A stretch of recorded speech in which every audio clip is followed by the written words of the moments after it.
All right, y'all. So now we have 36 people joining us. So thank you to everyone for joining us. Hope you're all doing great out there. It's so great to see your names come through. I can pull up the attendee list and see who all's in here, and it's just awesome to see all your names again. So may not be able to see each other in person, but really grateful for technology for allowing us to still be able to connect during this time. So without further ado, we are going to turn this over to Jeremy. One other quick item right quick. The way this works is he will present for about 15 minutes. He's going to talk to us about Bathtub Rocks, why we protect it, and the challenges that occur out there for us. But then after that, we will open this up to a Q&A session. So there are a few buttons that you'll want to familiarize yourself with if you haven't already. The chat button, that is one way you can ask a question by submitting it via chat. You can type it in, or you can find the Q&A button, and that one also lets you submit a question. We're open to either way, whatever works best for you. You can submit them during his presentation, but we will not be answering any questions until after his presentation. So Jeremy, welcome, and it's all you. Hello everyone, and welcome to the Bathtub Rocks webinar. I'm trying to bring up the presentation. Katie, I just see the nature connecting us. Next slide, we're ready. Okay. Okay, so welcome to the Bathtub Rocks webinar. Bathtub Rocks is located at the J.T. Nickel Family Nature and Wildlife Preserve. You may hear me reference the preserve as Nickel Preserve, just shortening the name for the discussion and the webinar today. The Nickel Preserve is 17,000 acres, and it's mostly forested with steep terrain and deep drainages where freshwater springs emerge.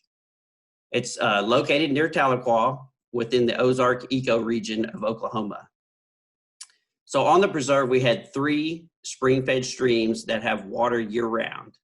So we get no outside influence or pollutants because they originate on the preserve and they drain into the Illinois River.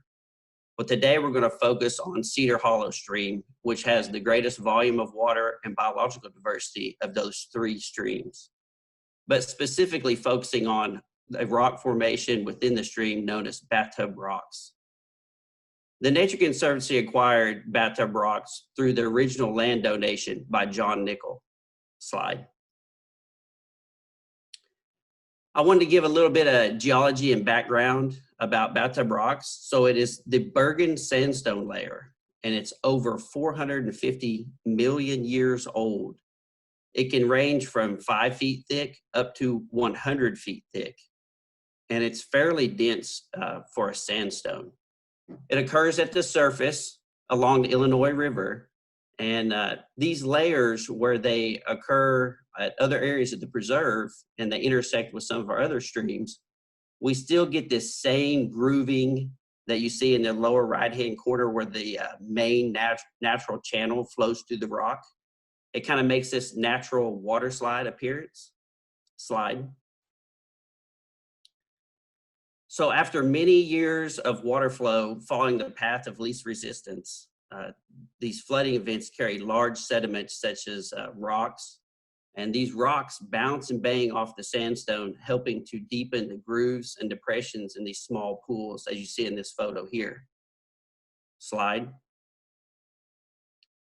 So these depressions catch sediment, as you see in this photo. These are some of the rocks that would be moving across there in a typical high water event.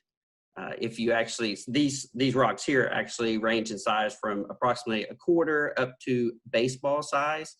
And you kind of see how in the middle of your screen, the lower portion, how they catch in the groove and then, or in the pool. And then as water starts to force them, they're already starting to come out on some of those paths of least resistance and follow those grooves along the rocks.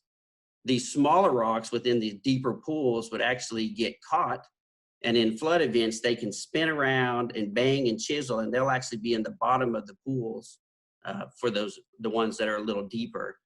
As well as when we have large flood events, we can move across this surface. You would have rocks up to 10 inches in size moving across and banging on the rocks over the years, carving out these natural water slides, grooves, and pools and pockets. Slide. We get some unique reproduction in some of these pools and pockets. So what you're looking at is tadpoles within one of these pockets. And I just took this picture a couple weeks ago. This isn't uncommon. You can go down there in many of the pools, if not all of them will have tadpoles in them. But the difference is this is a boom or bust reproductive technique. In a sense, the tadpoles are safe within this pool from predators that would be in the stream. But at the same time, they run a risk of this pool drying up before they mature into frogs and leave the pool.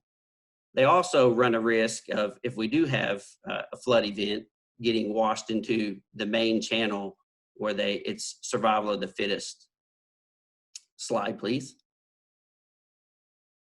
So just to talk a little bit about some of the stream fish and species that inhabit Cedar Hollow Stream. We have about 13 small stream fish that we've done research on. Also as well, we have 5 salamanders and a couple frog species. But I wanted to show some of these that have more of their vibrant color during breeding season. In the upper left-hand corner, you'll see a southern red-bellied dace in its breeding colors. In the lower left-hand corner, you'll see an orange throat darter in its breeding colors. And those two fish, I mean, when you look at them, you think that they might come from tropical waters. They're so vibrant in their breeding colors. The salamander on the lower right-hand side of your screen is a cave salamander. And in the upper right-hand side is the Oklahoma salamander. And the Oklahoma salamander is an endemic to the Ozark, and it needs unpolluted water for its survival. It's an uncommon salamander species in Oklahoma, and it's of special concern. Both those salamanders are indicators of high quality, unpolluted water. Slide. So some of the challenges we face at Bathtub Rocks are due to the access. It's pretty easy to access this area. As you can see here on your screen, this is the county roadway that actually crosses over the upper portion of Bathtub Rocks. Where we run into problems with this is if we have large groups at the rocks, their vehicles, there's not a lot of parking in the area, and the vehicles tend to block the county roadway. We actually have homes along there. We have people that travel this road daily. And so as they're trying to leave the area or enter the area, they sometimes run into these large groups of vehicles blocking the roadway. Slide, please. So as we talked about, we do have large groups that at times visit the area, and sometimes we get unwanted activity. They leave behind their trash, which consists of cans, bottles, diapers. We get personal hygiene products.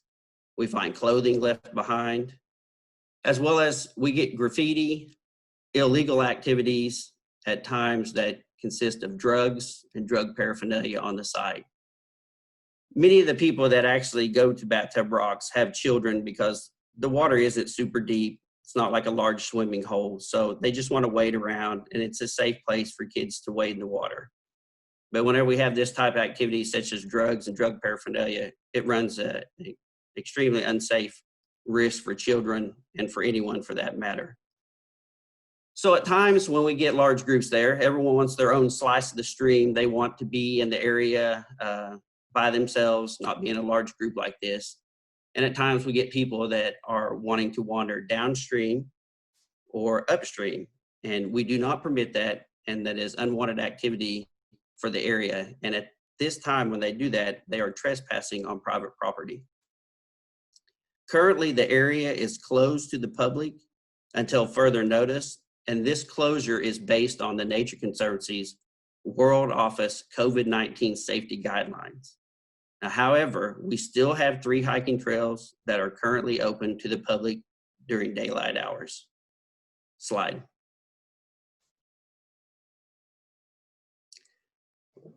So this slide here, I just want to show some of the challenges we face with the graffiti. It's hard for me to understand that someone wants to do this. It's a natural area that's, I think people, they're attracted to it due to its beauty and uniqueness, but at times we get people that want to paint on the rocks And unfortunately, that's difficult for us to remove. We have to use a high pressure power washer, or in the example on the left side, you see a hand grinder, electric grinder that actually has a wire brush wheel on it that we have to buff the surface of the rock to remove the paint. Now, both of these techniques can damage the surface of the rocks, but the damage is fairly minimal and it heals over very quickly, and it's much better than having this paint left behind. Slide, please. We're very fortunate to have a great group of conservationists, biologists, and in Oklahoma, in the Oklahoma chapter, not only here, but across the state, you know, protecting areas like this, cleaning up trash, and saving it for future generations. And if we didn't do these, pick up this trash like this area would just be full of trash. Our stream would not be unpolluted, and no one would want to dip a toe in that water, that polluted water. I also thank the volunteers that help keep this area clean. It's not just us. And we get people from the public. Some of our visitors are actually kind enough to help clean up the area, and we appreciate that. And a good thing to remember is just, if you pack it in, pack it out. Next slide. So why do we protect Bathtub Rocks? Well, it's privately owned by the Nature Conservancy, and the Nature Conservancy's mission is to conserve the land and waters on which all life depends.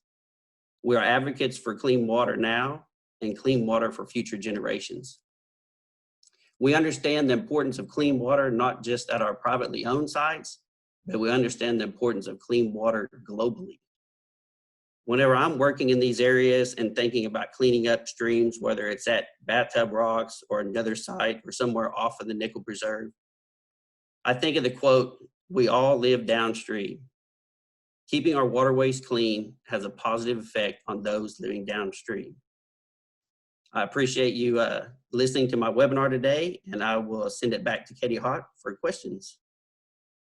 Awesome. Thank you so much, Jeremy. I know we're going to have a lot of great questions from our attendees. So for everyone, if you do have some inquiries for Jeremy about Bathtub Rocks, please do submit them via the chat button or via the question and answer function down at the bottom.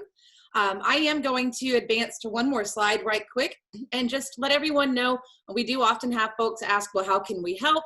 As Jeremy mentioned, if you're in the area and you see litter, help us pick it up, help us clean it up. Feel free to pick up and take that to a proper receptacle. Another option is, if you observe illegal activities such as littering or drug use or trespassing in the area, please contact 911. That is the best option there. We do work closely with local authorities in the area to ensure the safety of everyone. So let's see here. We've got some questions coming in. First question for you, Jeremy, is, let's see here. Is this type of formation anywhere else in Oklahoma? This question is from Kim Shaw. And let me also, right quick, Jeremy, let me remove my screen so everybody can see you. All right, Jeremy, question from Kim Shaw. Is this type of formation anywhere else in Oklahoma? I'm not a geologist, but my understanding is that it's local to this area. All right, good deal. That's pretty short and sweet. Let's see, Beth Rooney wants to know if we've had any success with slowing down the littering, and if so, how? We have had some success, and I think that is taking place because there's more information out there about Bathtub Rocks. The Nature Conservancy is posting more, and they're talking and asking people to help clean up the litter.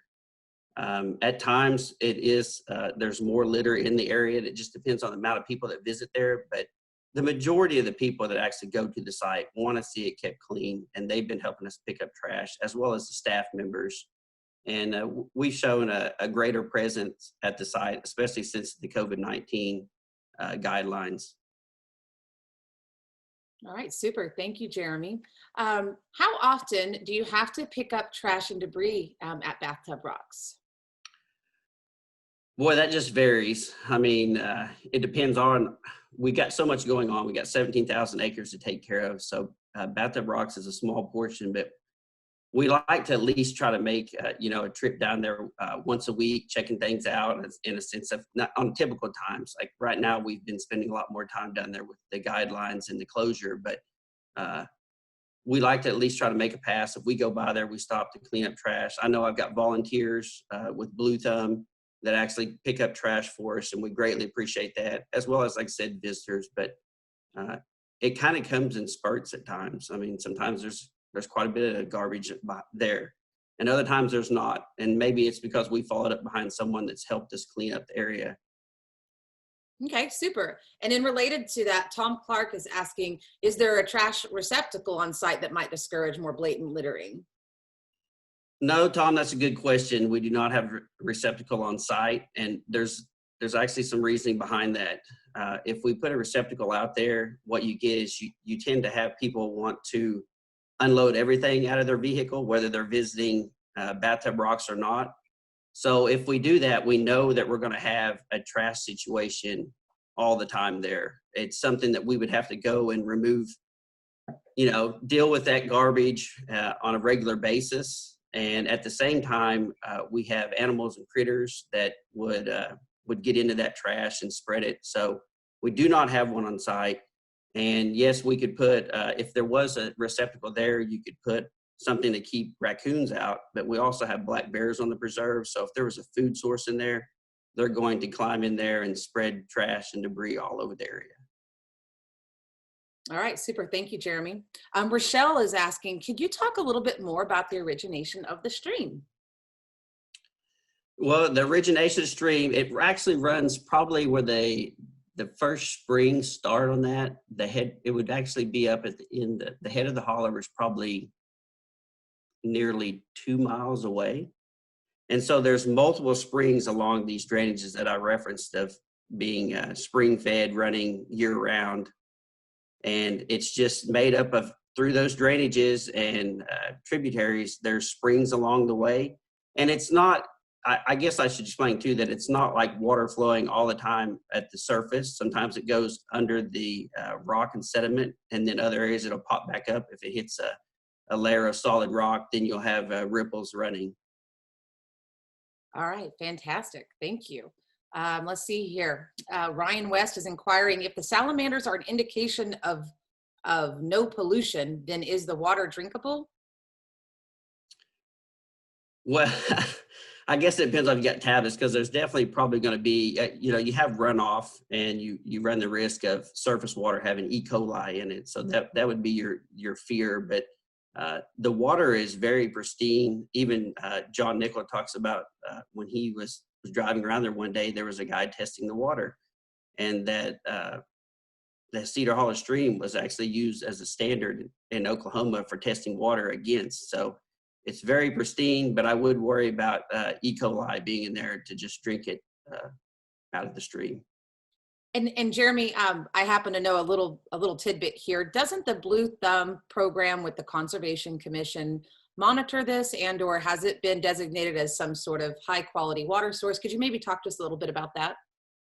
It is one of their sites that they actually monitor across the state. They do monthly monitoring on that, as for chemical makeup of it, as well as some of the macroinvertebrates in the stream. Okay, super. All right, so here's a fun one. Y'all check this out. So Tony Stancampiano, yes, that's a fun last name, isn't it?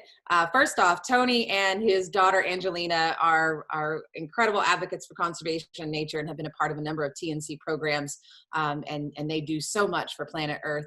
And so this is just a statement that he sent us. He says, "You had no way of knowing, but the slide of the large group at Bathtub Rocks was my family." And he says that we are Riverside landowners. Yay, Tony! And he says they've been there since 1978. They've enjoyed the tubs pre-TNC. Sometimes a large group is beneficial. We keep other not so nice folks from us at the tubs. And when he's saying the tubs, he means Bathtub Rocks. So not to be confused with Jeremy Tubbs, y'all, okay? We also always leave the tubs area cleaner than we found it. As a biologist, I educate many folks who come to the tubs.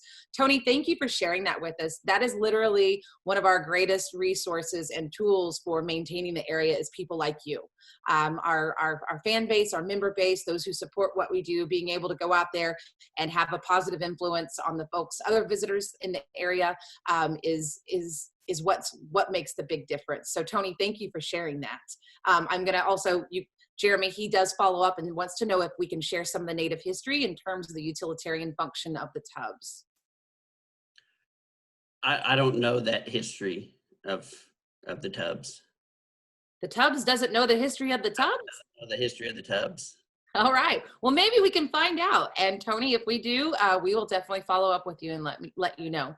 We do know there's quite a bit of native history in that area, obviously, with the Cherokee and maybe some other tribes, I'm not sure, but we can definitely do some more research and find out. Jeremy, did you want to follow up on any of the other native history in general, like in that area, or you good? I'm good. Unless Okay. someone's got a specific question about it. All right.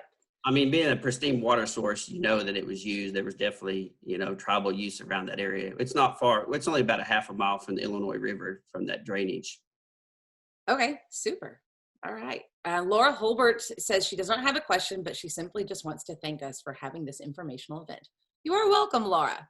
Thank you. Hi, Laura. How you doing? All right. Hang on here. We got a lot happening over here.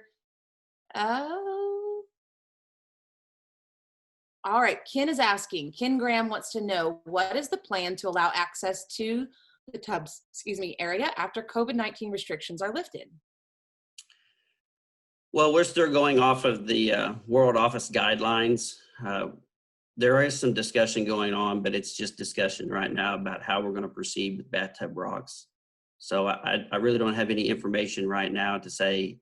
There's not been a decision made that we're going to close it permanently. There hasn't been a decision made when we're going to open it. Right now, our guidelines are through September the 1st, and we think that'll be extended even further. We don't know what for sure we're going to do, but we definitely need to do something in that area. One of my big challenges for that area is the fact that we get these groups of people and they think they can go upstream and downstream, and we don't allow that. And then that gets on to other landowners besides us that we don't permit. And that's been a real challenge. And I definitely want to address that. We want that activity to stop. It's one thing to be at the tubs itself, but we can't move up and down the stream or have people moving up and down. All right, good to know. Thank you, Jeremy. Don Hertzler is asking if we can review the specific COVID-19 rules we are following on the preserve and on the trails. I'll let you answer that one. Okay, sure. So go ahead. I was just going to say, at this time, the specific rules are that Bathtub Rocks is closed and that we ask visitors to follow CDC guidelines when visiting public access areas of the preserve, which would be the trails. Other areas that we have COVID-19 specific rules are at the Tallgrass Prairie Preserve. Restrooms are also closed there, as well as the visitor center. The public trails are open, and we do ask that visitors follow the CDC guidelines. So those are our specific rules. Dawn, if you're looking for more information on that, be happy to do a follow-up with you, but it is the CDC guidelines that we're asking our visitors to follow. Jeremy, do you have anything to add? Excellent answer. Okay, very well. All right. Kimberly Mitchell, how can we donate to the keeping up of the maintenance of the rocks? Let's see, how can we donate? Donate that is in what? Are they saying they're donate their time, donate funding? I'm not sure what she's requesting. Well, how about we answer it for both? So if somebody would like to donate their time, they can We do have nature.org/volunteer-OK. You can register to become a volunteer. We just are getting ramped up again with our volunteer program after all the COVID stuff. So we do have some changes that we've made due to COVID, specific social distancing and whatnot, and guidelines to follow. So if you would like to donate your time, please visit nature.org/volunteer-OK. Larissa just sent that into the chat window. If you'd like to donate money, you can go to you have a few options. You can go online, nature.org/Oklahoma, and donate. If you want to make a donation specifically to the Bathtub Rocks /JT Nickel area, we would recommend that, Kimberly, we can follow up in an email to you. That would need to be done. If you want to make it specific to an area, we call that a designated gift. So that would need to be done manually by writing a check. So we will work with you on that. I can send you a follow-up email and connect you with someone who can help you through that process. So if you donate online, then that means it's a general gift to the Oklahoma chapter, and we'll utilize it in which way that is needed at that time. So great question. Thank you so much, Kimberly.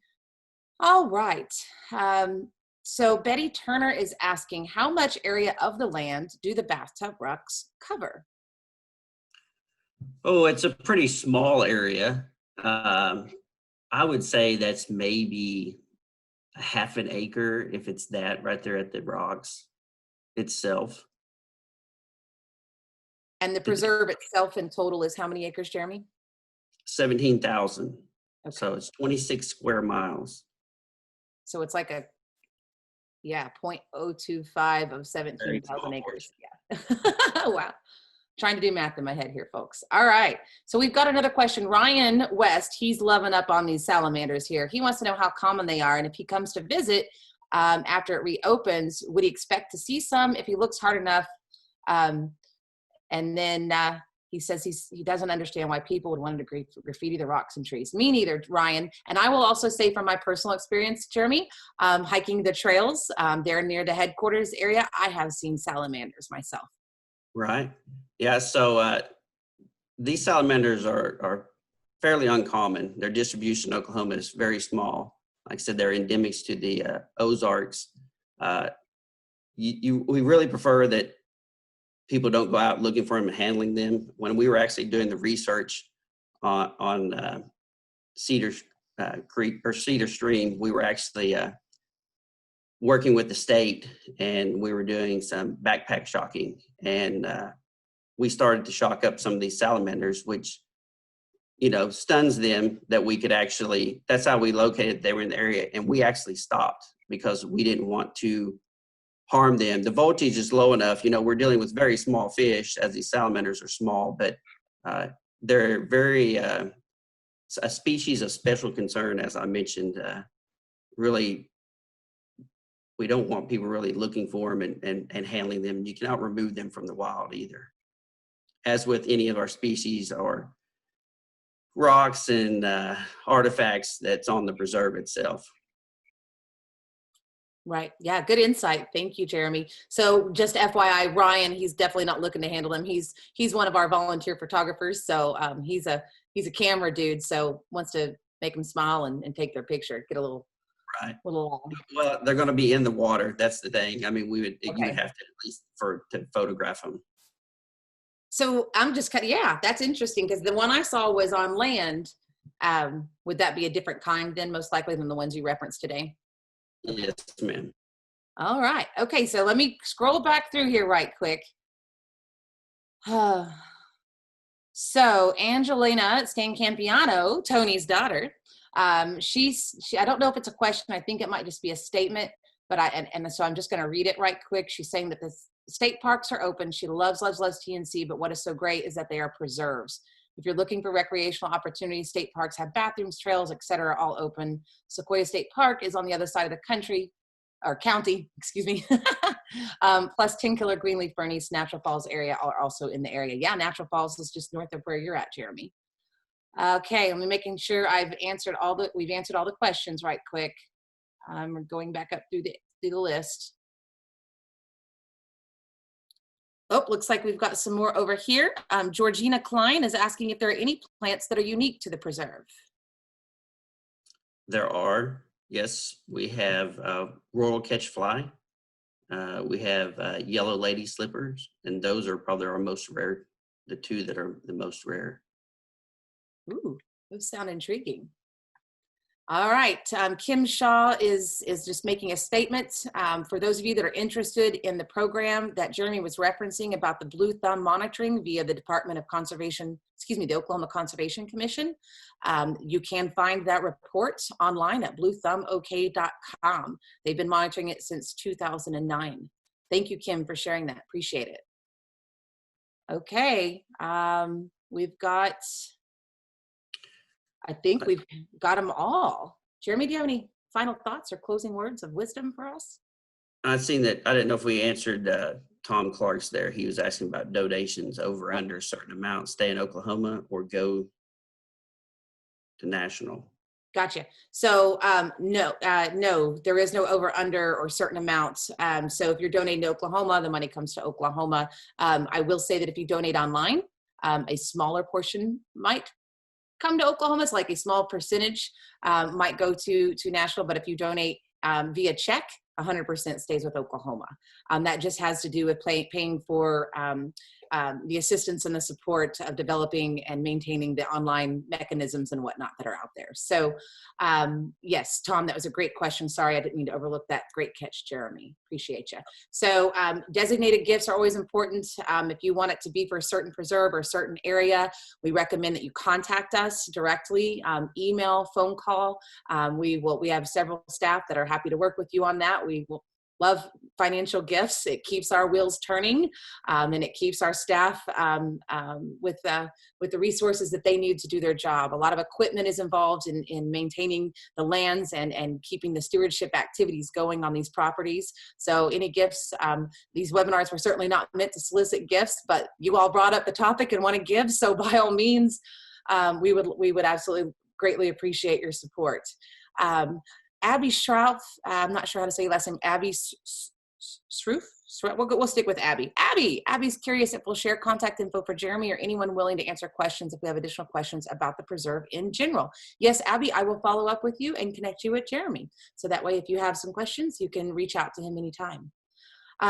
Additionally, if you all are wanting to learn more, you can always follow us online on our social media channels, which that you probably already are, maybe how you found out about this event.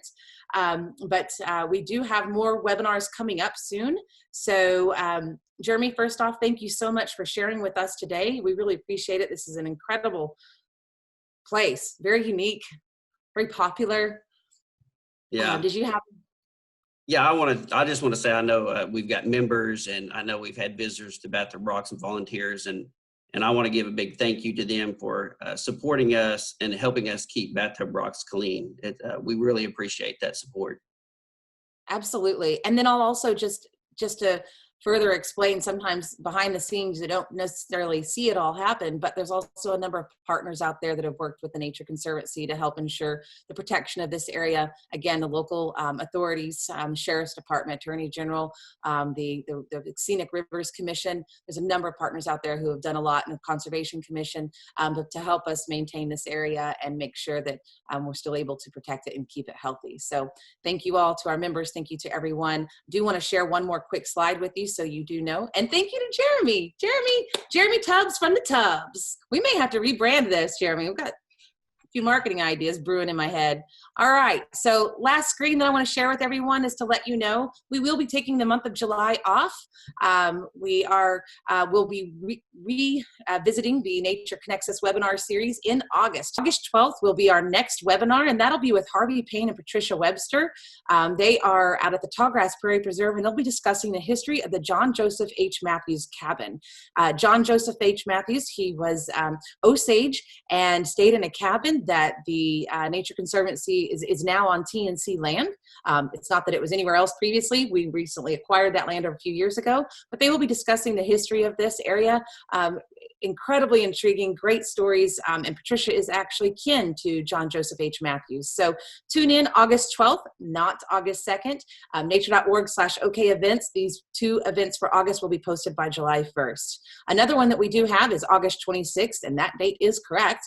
We will be joining Mike Fear and Nathan Cummins for a renewable energy siting webinar. So this will be a really captivating hot topic. It is specifically about wind energy and how we can site wind energy areas and development throughout not just Oklahoma, but throughout the Great Plains region via a tool called Site Wind Right. So tune in August 22nd, 26th for that. August 12th and August 26th are the next 2 upcoming dates. Again, nature.org/OK events. If you want to register for those, we will have those events up and running by July 1st online so that you can register. Thanks again, everyone. We greatly appreciate you for joining us and hope you can get outdoors and enjoy some fresh air and some sunshine. And until then, we hope to at least see you one way or another in the digital realm. Email us, stay in touch, and otherwise we'll talk with you soon. So thank you, Jeremy, and thank you, everyone. And thank you, Larissa, for all your behind the scenes magic. Appreciate you all. Thank you.